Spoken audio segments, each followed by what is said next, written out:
Así que vamos a empezar con el tema de las anemias megaloblásticas y de alguna manera vamos a hacer prácticamente centro en el mecanismo regulatorio del ácido fólico y la vitamina B12 y entrar de alguna manera en la ejemplificación de lo que mencionó en su momento la doctora Korenblit sobre los trastornos neurológicos asociados a déficit de B12 y fólico y su asociación, su relación con las anemias megaloblásticas. Por eso un poco la imagen es algo más que hematológica respecto a lo que corresponde a las anemias megaloblásticas. En realidad de lo que queremos hablar es el impacto neurológico en las alteraciones del ácido fólico y la vitamina B12 asociado o no al desarrollo de las anemias megaloblásticas.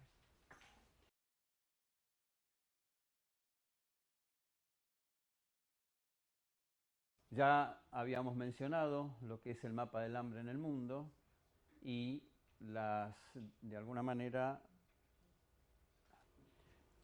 su impacto en el crecimiento y los trastornos que implican en una de las poblaciones más críticas, más vulnerables, que son los niños menores de 5 años y por estas consecuencias son niños con bajo peso al nacer. Ya mencionamos las consecuencias del kwashiorkor y las deficiencias nutricionales genéricas acompañadas de anemia y de alguna manera también vimos el impacto que tiene la anemia en las causas de muerte de estos niños.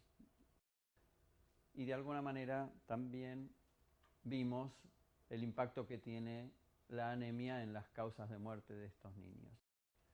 Ahora bien, mencionamos que la anemia es un parámetro de salud pública en mujeres, en embarazadas y en sus niños. Esto es prácticamente lo que vimos la otra vez. Y la alta incidencia de la deficiencia de hierro, pero particularmente deficiencia de ácido fólico y vitamina B12, en términos generales es de baja frecuencia, y especialmente desde el punto de vista nutricional puro. Tenemos que buscar otras causas que pueden ser farmacológicas, inmunológicas, etc. De cualquier modo, la carencia de elementos nutricionales esenciales como folatos y cobalamina y hierro, que producen anemia, las otras no producen anemia en forma importante, de alguna forma también pueden tener efectos y compromisos sobre el desarrollo del sistema nervioso central. Y de alguna manera volvemos a insistir el concepto de la regulación macrofágica. Ahora bien, no vamos a hablar de la regulación macrofágica en sí misma respecto a la eritropoyesis, pero sí no nos olvidemos del macrófago como un participante clave en lo que vamos a ver que sucede después, especialmente en lo que tiene que ver con el impacto neurológico. Desde el punto de vista biológico de la proliferación y maduración del stem cell hematopoyético y todos los cambios citomorfológicos que se producen y metabólicos, los trastornos vinculados a la anemia megaloblástica por déficit de B12 y ácido fólico comprometen principalmente la síntesis proteica y la síntesis del DNA. Por lo tanto, tienen fuertemente que ver con la capacidad proliferante y la capacidad madurativa de la célula. No tanto como la capacidad de diferenciación, que es la etapa posterior que tiene que ver con el metabolismo del hierro.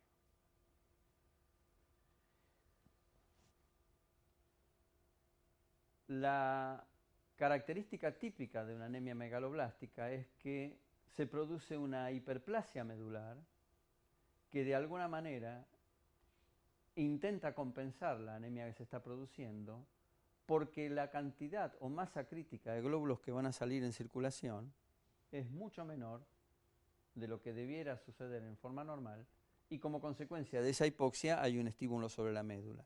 La médula responde, la médula se hiperplasia, intenta compensar, pero por características que vamos a discutir después, todos esos glóbulos abortan intramedularmente.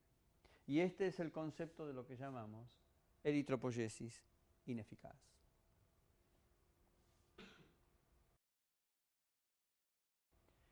Una de las características típicas de la anemia megaloblástica es el enorme tamaño de los glóbulos rojos y la presencia del glóbulo del polimorfo nuclear muy segmentado, polisegmentado. Esto ya es enorme, la cantidad de lobulaciones que tiene. Y es una de las pocas patologías en las cuales anomalías morfológicas claras y precisas en los glóbulos blancos ya nos están dando un marcador patognomónico de lo que está pasando, de lo que va a ser una anemia. En realidad, estamos cometiendo una especie de error conceptual en decir anemias megaloblásticas, porque la megaloblastosis va a afectar a todos los tejidos que se duplican, a todos los tejidos que necesitan proliferar. Y desde el punto de vista cinético celular, ¿cuál es? Dentro de la hematopoiesis global, las células que se recambian más rápidamente. Los polimorfonucleares. De modo tal que si yo recambio polimorfonucleares 2 o casi 3 veces al día, la primera estirpe celular que va a estar afectada de alguna manera por la megaloblastosis va a ser el polimorfo nuclear. Mucho antes que se instale una anemia.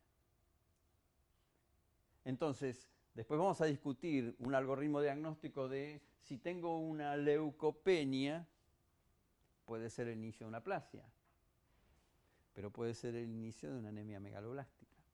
Ahora, si mi leucopenia va acompañada de polimorfonucleares polisegmentados, aún en ausencia de anemia, yo ya sé que estoy en camino de un mecanismo de bloqueo en la utilización del ácido fólico y la vitamina B12, porque esta anomalía es típica de las megaloblastosis. Y esto a veces puede ser crítico, especialmente en pacientes que están en terapias intensivas y que reciben farmacología de cuanta cosa se les ocurra. Y difícilmente tengan una anemia megaloblástica de largo alcance de evolución. Y a lo mejor se instala agudamente y atrogénicamente una megaloblastosis aguda que solo la vamos a percibir por la presencia de estos elementos. Y como tiene un fuerte impacto sobre el sistema nervioso central, que ahora después vamos a ver por qué sucede, tenemos alto riesgo de vida del paciente.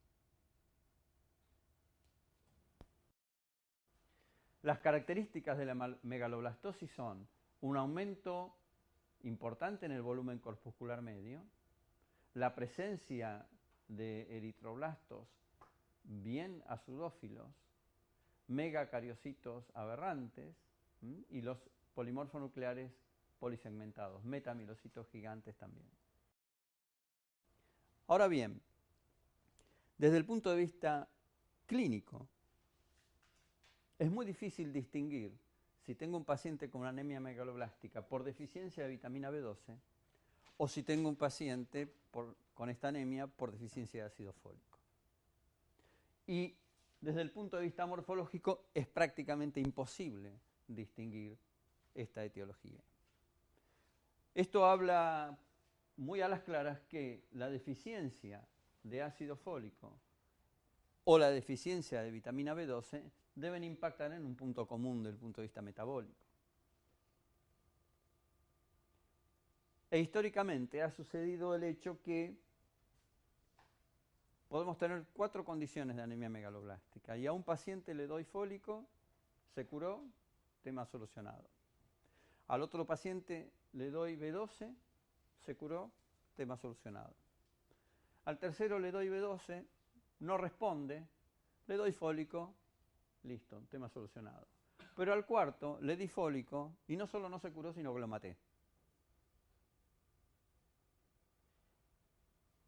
Y esta situación de desconcierto es lo que llevó empíricamente a dar primero vitamina B12 y eventualmente, si no responde, después dar ácido fólico.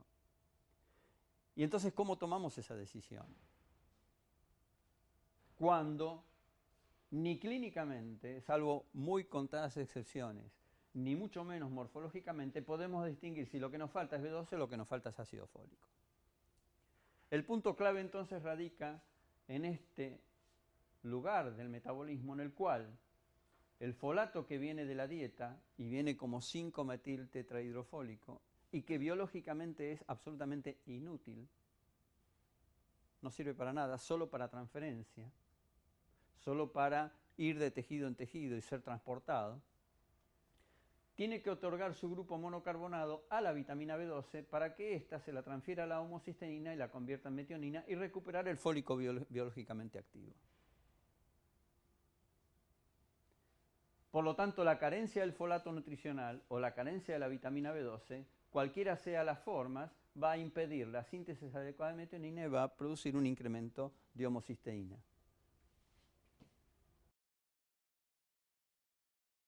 ¿Qué es el ácido fólico? En realidad es un conjunto de estructuras posibles que tienen un anillo pteridina con un nitrógeno en posición 5, sitio de unión covalente de residuos monocarbonados.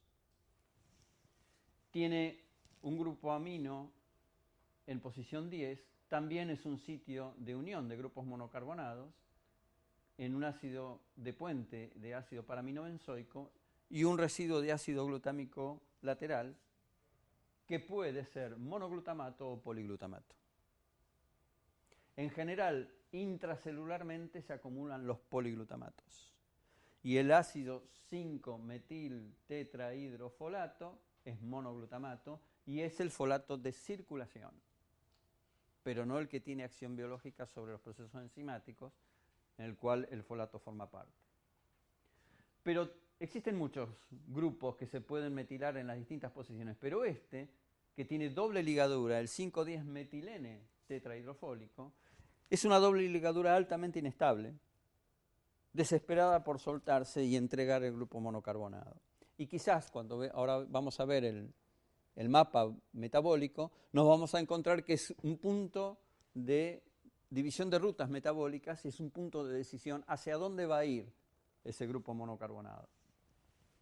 Por lo tanto, el folato en realidad es un malabarista que se la pasa jugando con todas las formas de grupos monocarbonados que vengan de todo nuestro metabolismo para rescatarlos y ubicarlos y dárselo a quien corresponda según el proceso metabólico que esté en juego.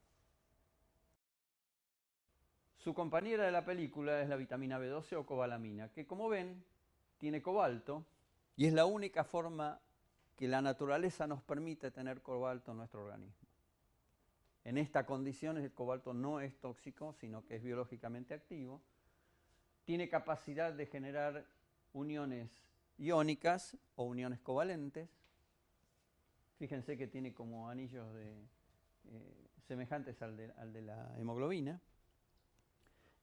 Y la cobalamina puede ser unida por distintas estructuras proteicas según se encuentre en el tracto gastrointestinal y luego de la absorción a nivel circulante por las transcobalaminas intraleucocitarias en polimorfos nucleares o la transcobalamina 2 exclusivamente plasmática, que juega un rol similar al de la transferrina con el hierro. El cobalto puede tener 3 estados oxidativos y solamente son biológicamente activos como cobalto 1 para las uniones iónicas como ciano o hidroxicobalamina, que son las formas solubles y que se encuentran en la naturaleza en los alimentos y las que las vamos a adquirir para su transporte circulatorio. Y el cobalto 3, que es el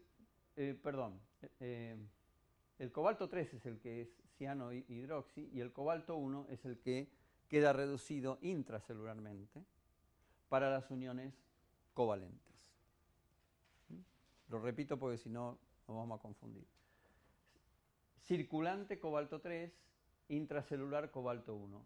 El cobalto 2 es una condición intermedia que inhibe la actividad enzimática dependiente de B12, de modo que queda bloqueada su capacidad de transferencia del grupo monocarbonato. No acepta el cambio enzimático. Esto se puede producir con óxido nitroso, no óxido nítrico. El óxido nitroso es un gas anestésico. Se usa muchísimo, lo usan mucho en odontología, pero se usa mucho en anestesias y en los años 70 le llamaban el gas de la risa en las Watts de Nueva York. En una experiencia hecha hace bastantes años, nosotros vimos cómo individuos con dosis orales muy altas de vitamina B12, comparado con voluntarios recibiendo la misma dosis intramuscular, la intramuscular superaba enormemente los valores de una manera que había que hacer diluciones de 1 en 100 para lograr un dato cuantificable. En cambio, la misma dosis oral nunca lograba superar el máximo nivel normal descrito para la metodología. Lo que muestra que entonces todo el sobrante es excretado y solo vamos a admitir y a absorber lo que el sistema por vía de transportes es capaz de ser saturado e ingresado al organismo. Como un control estricto, que más que eso no. Ahora, lo que damos en forma intramuscular prácticamente circula en sangre a esas concentraciones millonarias como si no se distribuyera por todos los tejidos y se va a ir excretando lentamente como la inulina por orina. Ahora bien, ¿cuál es la relación entonces entre este gran dilema de los trastornos neurológicos y los trastornos hematológicos por deficiencia de B12 o ácido fólico? En general, podemos tener patologías vinculadas a trastornos de retardo mental, masculinos. La mayoría de los procesos genéticamente determinados son síndrome de X frágil en varones y síndrome de Rett en las mujeres. Son todos problemas epigenéticos vinculados a la metilación del DNA. Está vinculado al espectro autista, a trastornos de depresión, al stroke, y acá la hiperhomocistinemia tiene mucho que ver, y todas las patologías tromboembólicas.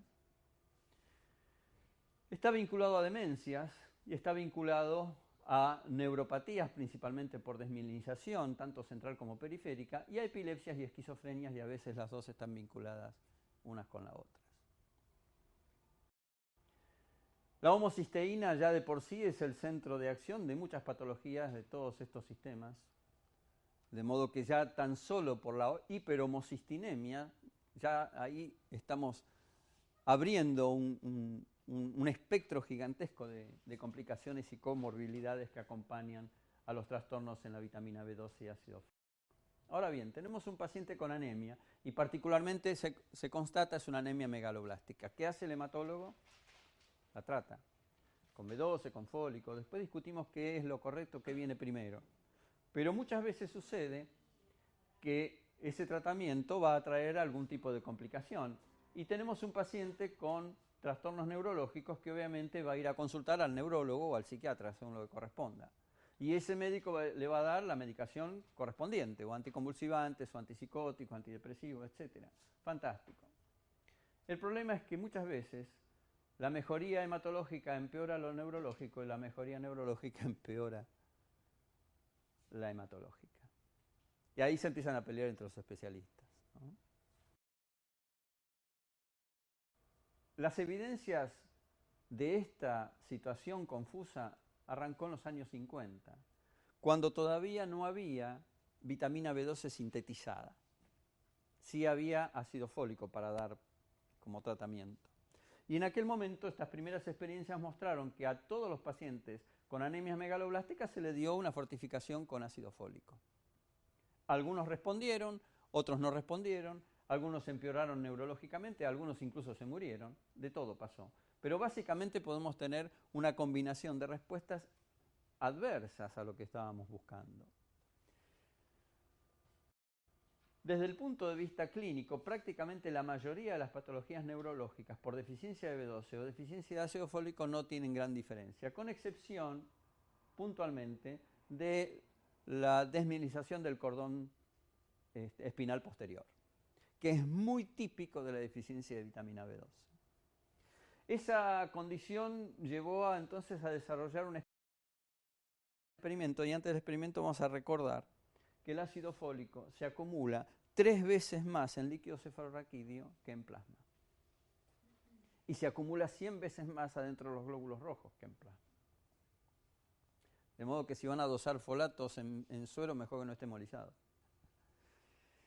Y a su vez el folato intraeritrocitario es un verdadero valor de reservas de folato que no necesariamente lo está expresando el folato plasmático, que puede tener variabilidades a nivel nutritivo diario. Ahora bien, el folato y la epilepsia.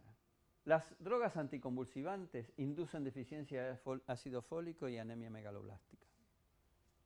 La administración de folatos mejora la anemia y empeora la epilepsia. La administración de folatos intracerebrales es proconvulsivo. El propio metotrexate puede ser proconvulsivo, que es un análogo de folato a pesar de ser un antifolato. El déficit leve y moderado de folatos protege de crisis convulsivas.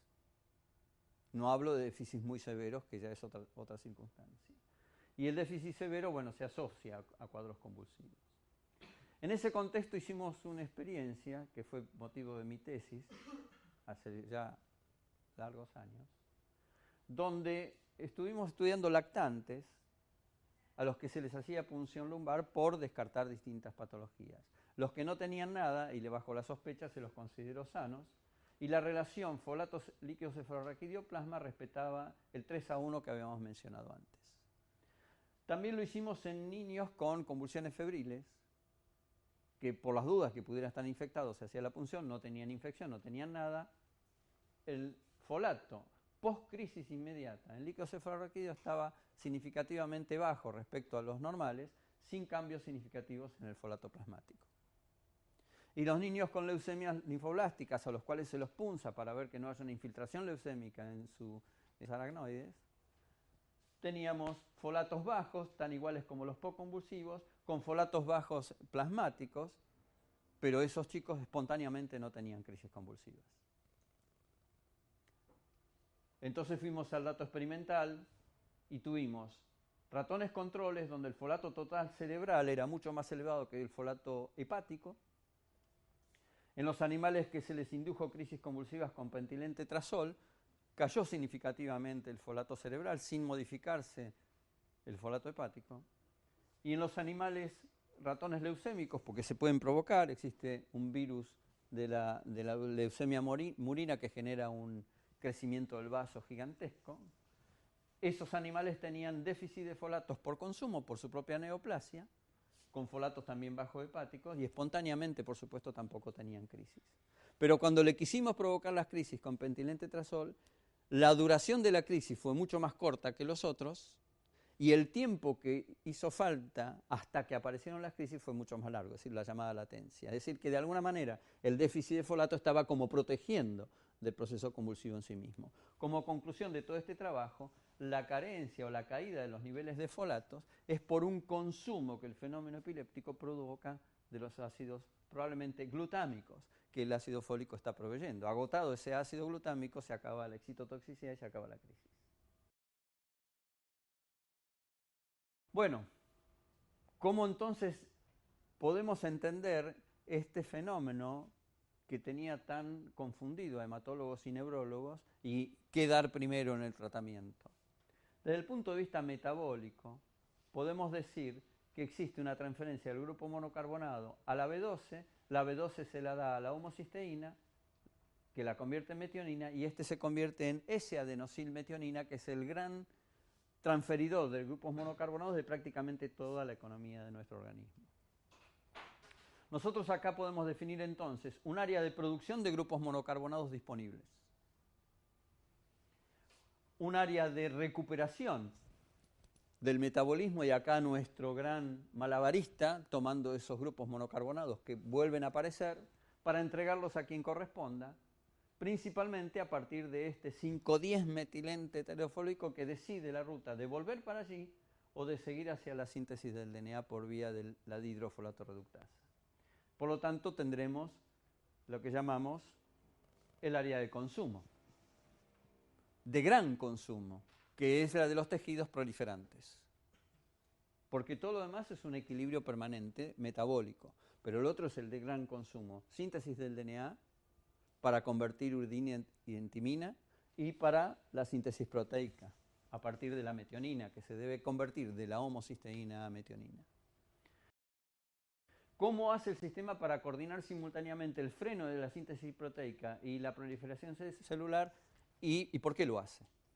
ante la carencia de estos grupos monocarbonados.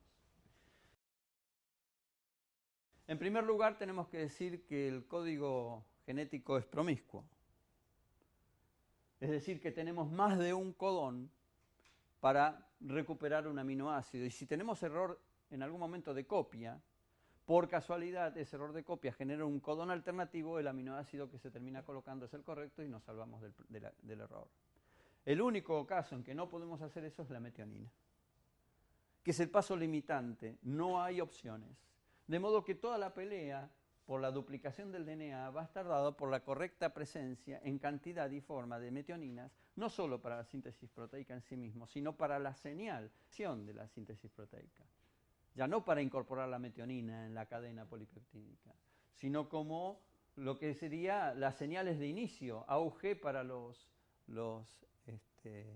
eucariontes, pero en definitiva siempre es la metionina la locomotora que va a llevar adelante la carga de aminoácidos para la síntesis proteica. Cortado la cadena polipeptídica, esa metionina se vuelve a utilizar para otra cadena y así sucesivamente generar en los poliribosomas las copias correspondientes.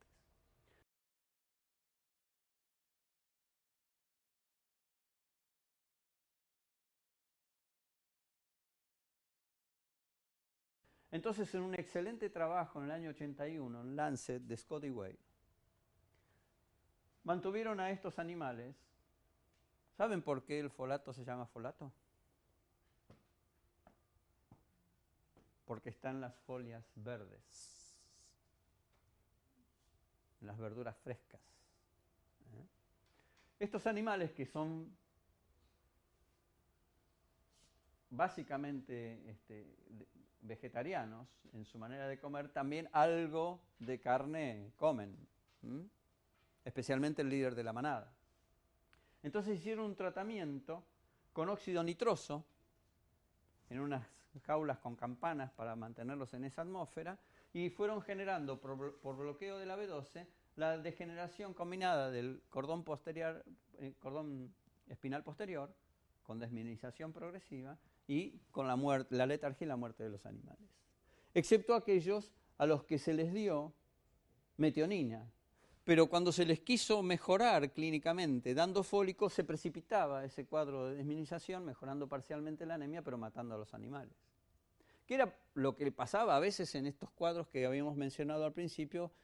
Que médicamente se hacía esto y no se entendía por qué empeoraba el paciente. ¿Qué es lo que sucede? Sucede que tengo poca B12, o la tengo inhibida porque el óxido nitroso me la bloquea, es como si no existiera. No puedo hacer la adecuada transferencia del grupo monocarbonado, me cae la cantidad de metionina, no puedo generar el SAM, y ahí esa señal me dice, no tengo suficiente metionina, no puedo hacer síntesis proteica, no puedo a su vez generar la duplicación del DNA. Entonces sacrifico la duplicación del DNA y genero de alguna manera una anemia para preservar y recuperar ese 5,10-metil-N-tetrahidrofolato desesperado por entregar su grupo monocarbonado, que lo vuelva al 5,metil-tetrahidrofólico, para que la poca B12 existente me lo permita convertir en, aunque sea poca metionina y poco SAM, porque eso atraviesa barrera hematoencefálica, todos estos compuestos, y entonces preservo la indemnidad del sistema nervioso central. Entonces, la carencia de B12 y ácido fólico me genera un incremento de la metilene-tetrahidrofolato reductasa. Metilfolato, recupero algo de B12 metilada, recupero algo de metilación de homocisteína y genero de alguna manera la protección de mi sistema nervioso central. Y como consecuencia, la anemia es una especie de buffer fisiológico a la espera de restituir el nutriente que me está faltando. ¿Cuál es? En este caso la B12. De alguna manera, entonces, ¿a dónde voy a tirar los grupos monocarbonados? El sistema nervioso central, de alguna forma, rompe el esquema de juego. Le arruina el tablero a los que siempre van a ganar, que son los que consumen por alta producción. Y ya sabemos entonces a dónde va a elegir llevar el grupo monocarbonado. Hacia lo que tenga importancia biológica de preservar el órgano más importante. En este caso, la síntesis proteica para el sistema nervioso central. Ahora bien, ¿esto siempre es así? Bueno, no del todo. Puede haber ya dentro del sistema nervioso central circunstancias biológicas y de estrés oxidativo, del cual hablamos bastante el otro día, en los cuales ese sistema de recuperación no funcione como queremos y hasta funcione por vía inversa. Y entonces me queda ese 5,10 metiltetrahidrofolato desesperado por entregar grupo monocarbono. ¿Y a quién se lo va a dar? Si no lo puede recuperar hacia el 5-metilfolato, si no se lo puede entregar a células que están duplicándose para la síntesis del DNA, se lo va a entregar a las aminas biógenas. Y esa metilación aberrante de dopamina y serotonina genera las llamadas beta-carbolinas o isoquinolinas, que son alcaloides, con fuerte efecto epileptogénico, que son secretados en la orina en grandes cantidades en pacientes con esquizofrenia. Es decir, que ahí empezamos a encontrar cómo se van tirando la pelota entre ellos. Sos anémico, bueno, pero sos esquizofrénico, bueno, sos un poco más epiléptico si no sos retardado mental y si no sos autista. Y lo que te soluciono por acá te lo enchastro por allá. Si yo doy folatos, como mencionó la doctora, el ácido folínico, ese entra directamente a la duplicación del DNA. Si duplico el DNA y restituyo adecuadamente la síntesis proteica, voy a consumir metionina. Al consumir metionina le quito la metionina al sistema nervioso central y lo mato neurológicamente. Ese es el mecanismo del rescate con leucoborina o ácidos folatos que se entregan farmacológicamente para recuperar la hematopoiesis. Pero si no tengo la precaución de preservar las cantidades de B12, que es la que está limitante, estoy salvando la parte hematopoyética, le consumo la poca metionina que tiene y lo mato cerebralmente. Lo desmielinizo o lo enloquezco. Sí, es lo que hace lo que puede convertir en trastornos psiquiátricos. Y la incapacidad de no tener buena cantidad de metionina y yo forzar la hematopoiesis, directamente lo desmielinizo, le hago una atrofia cerebral y lo mato. Y si tiene algo de equilibrio, lo desequilibro neurológicamente. ¿Sí? Por eso, empíricamente, sin saber qué me está faltando, doy B12 y si no lo curé, le quedan los depósitos llenos y después le doy fólico tranquilo, no va a pasar nada. Quedó protegido. Ahora bien, esto es factible en un tejido que teóricamente no se está reproduciendo. Más allá de que hoy sabemos que hay stem cell neuronales y se reproduce una vez cada 20 años con esa lentitud. Pero a la velocidad de una reproducción respecto a la otra evidentemente no es comparable. Causas de anemias megaloblásticas, un montón. Principalmente las vinculadas a trastornos dietarios, ya sea por carencia nutricional o por trastornos que tengan que ver con la capacidad de absorber intestinalmente esa vitamina, su transporte, su competitividad en distintos procesos de tipo parasitarios, bacterianos, lo mismo para el ácido fólico. Y por supuesto, toda la farmacología que se les ocurra puede tener alguna intercurrencia con el metabolismo fundamentalmente del ácido fólico. La lista es muy grande, esto está prácticamente en todos los textos. Y los distintos lugares donde podemos encontrar la presencia de bloqueos metabólicos, absortivos o de transporte según quimioterapias, alcohol, drogas de todo tipo, anticonvulsivantes, que ahí abajo tienen los anticonvulsivantes. Las pruebas de laboratorio, bueno, el hemograma típico con volumen corpuscular elevado, los neutrófilos polisegmentados, reticulocitos bajos, es una anemia hiperproliferante medular, pero que no libera elementos maduros a la sangre, es decir, que los reticulocitos están bajos. Ahora, como está hiperplaseada y estimulada la médula, si le doy el tratamiento correcto, la respuesta reticulocitaria va a ser exacerbada. Es una de las pocas respuestas reticulocitarias muy grandes cuando el tratamiento es el correcto. Dosaje de B12 fólico es clave, anticuerpos antifactor intrínseco o contra las células parietales gástricas es parte de la etiología de una de las formas de anemias megaloblásticas, no de todas. Los dosajes de homocisteína y de ácido metilmalónico ayudan significativamente a poder ver cuál es el punto metabólico que se está generando por el bloqueo de la utilización de B12 fólico.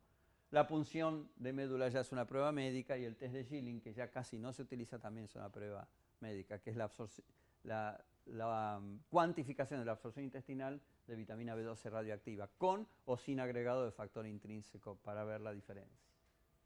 De cualquier modo, los reticulocitos altos post-tratamiento, esto es un dato que lo podemos también mostrar como algo característico de las megaloblastosis. Y si encima respondió y no tuvimos la precaución de darle hierro, lo que era megaloblástica la convertimos en hipocrómica microcítica. Ahora bien, la transferencia de grupos monocarbonados dependientes de B12 o la guerra por quién domina la poca cantidad de metionina disponible. ¿Quién va a ser el que comanda esa decisión? Acá tenemos una lactante que nació en parto domiciliario, con peso normal y perímetro cefálico normal al momento del nacimiento, pero que ingresa a los 6-7 meses, ven las primeras flechas amarillas, con un cuadro de letargia, coma, con una microcefalia adquirida, esa línea roja que se queda sostenida en el tiempo, no crece, no avanza. Estas son las curvas de Neerhaus que muestran el crecimiento cefálico. El percentilo 50 es la línea completa, la del medio. Se hace el dosaje de ácido fólico y B12, fíjense, 15 de hematocrito, 2.300 blancos, 27.000 plaquetas, podría ser una aplasia medular. Sin embargo, la punción de médula sin ninguna duda mostró la hiperplasia megaloblástica y los dosajes de ácido fólico y B12 mostraron claramente una enorme deficiencia de vitamina B12. 20 para un mínimo de 190, folato normal. Miren la atrofia cortical y central, esas manchas oscuras en la corteza cerebral y central, que cuando se inicia el tratamiento con vitamina B12 inyectable, intramuscular, comienza lentamente a recuperar percentilos en el crecimiento cefálico y a X tiempo se recupera prácticamente la atrofia cerebral. ¿No era que la megaloblastosis nos tenía que proteger? ¿Dónde está la hipótesis de Scott y Wade? Que deficiencia de vitamina B12, megaloblastosis, tenemos semejante deterioro que hubiera terminado en la muerte del paciente. Sí, bueno, pero es muy exagerada la deficiencia. Será una respuesta inicial y después ya... La otra también era exagerada. Si la tenías inhibida la B12 con el óxido nitroso, la tenías absolutamente bloqueada. Sería el mismo caso. ¿Cómo? Sería el mismo caso, porque acá en este caso en una tenés bloqueada y en la otra tenés una mínimo que no. Claro, ¿y por qué acá se deterioró el sistema nervioso central y nosotros no? Pero los otros eran Por la edad del adultos. paciente. Los otros eran adultos. Sí. ¿Y cuál es la diferencia acá? Este chico está creciendo. ¿Pero qué es lo que crece?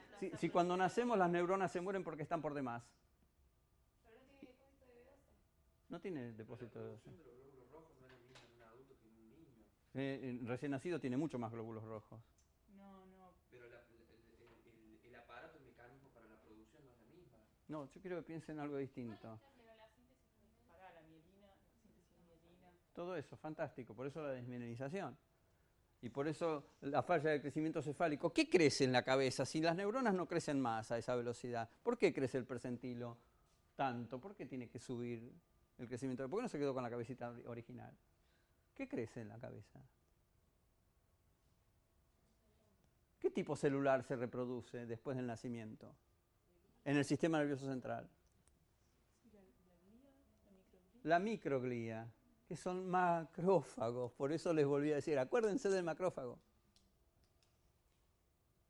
Y todas las microcefalias son retardos mentales. ¿Dónde está la inteligencia? ¿En las neuronas? Si acá las neuronas no faltan, en tal caso están desmielinizadas.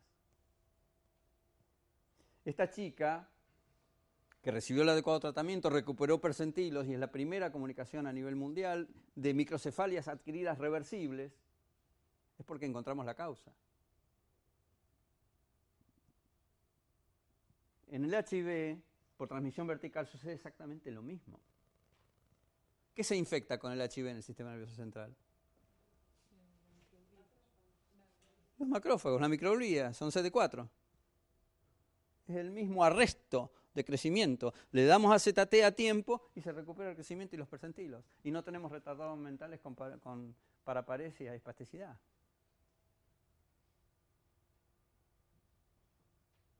Rompemos los paradigmas y empezamos a entender quién está sufriendo en cada circunstancia. ¿Está bien? Ahora, ¿por qué le pasó esto a esta criatura? Madre hay una sola y menos mal porque todos no se soportan. ¿Cuál fue la causa? Vegetariana estricta. Vos leíste el paper. Los demás no. Me volvieron a fallar, porque ya se los mandé con tiempo. La causa es una madre vegetariana estricta que tuvo 2 hijos antes, por lo cual los depósitos de B12 fueron suficientes para esos 2 primeros hijos, pero no para el tercero. Esta chica ya está en la universidad, Esto fue hace 20 y pico de años. Pero no es el único caso, hemos tenido más. ¿Y a qué edad comenzó el tratamiento? A los 6 meses, ahí inmediatamente, ahí.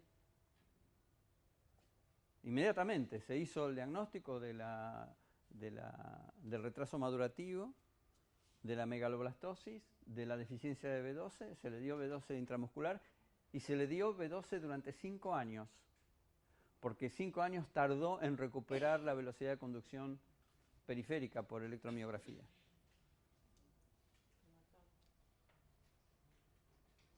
Y durante varios de esos años, la familia seguía insistiendo que ser vegetariano era lo mejor, hasta que finalmente en una carta aceptaron su error como paradigma de lo que creían correcto.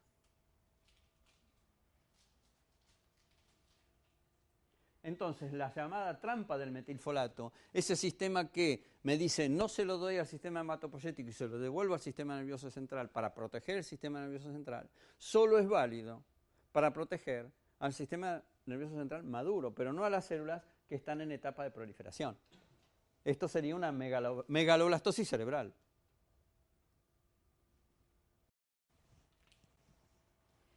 Ahora, ¿qué pasa pre-parto? Las deficiencias de folatos son fundamentales para fallas en el cierre del tubo neural, que pueden ir simplemente desde una simple espina bífida a anencefalias inviables. Y el daño se produce en las primeras semanas de gestación. Por eso, epidemiológicamente, la fortificación con folatos en las mujeres embarazadas o antes de embarazarse, en realidad antes de embarazarse, bajó la tasa de errores del cierre del tubo neural en forma significativa a nivel mundial. Y ya esto es norma prácticamente en muchos países del mundo y ya hoy tenemos nosotros harinas fortificadas con folatos, nada más que por las dudas.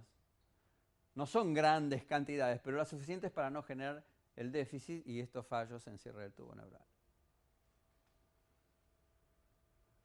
Entonces, deficiencias de B12 o deficiencias de folato, vía trampa del metilfolato, nunca van a proteger al sistema nervioso inmaduro, porque está en etapa proliferativa. Volviendo a nuestro mapa del hambre, entonces, la transferencia de grupos monocarbonados dependiente de B12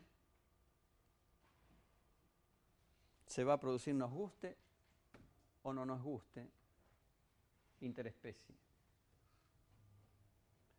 Y este drama, además del que estamos viendo, que fue una foto premio Pulitzer, tuvo otro drama. Y el que sacó la foto se suicidó por no haber hecho nada por ese chico. Respetó el protocolo de ser un profesional de la fotografía, documentar la realidad sin participar en ella, y su conciencia no se lo permitió. Pero bueno, hay plasticidad en la transferencia de grupos monocarbonados. Todo es posible. Solo es cuestión de tener ganas de hacerlo y dárselo a quien lo necesita.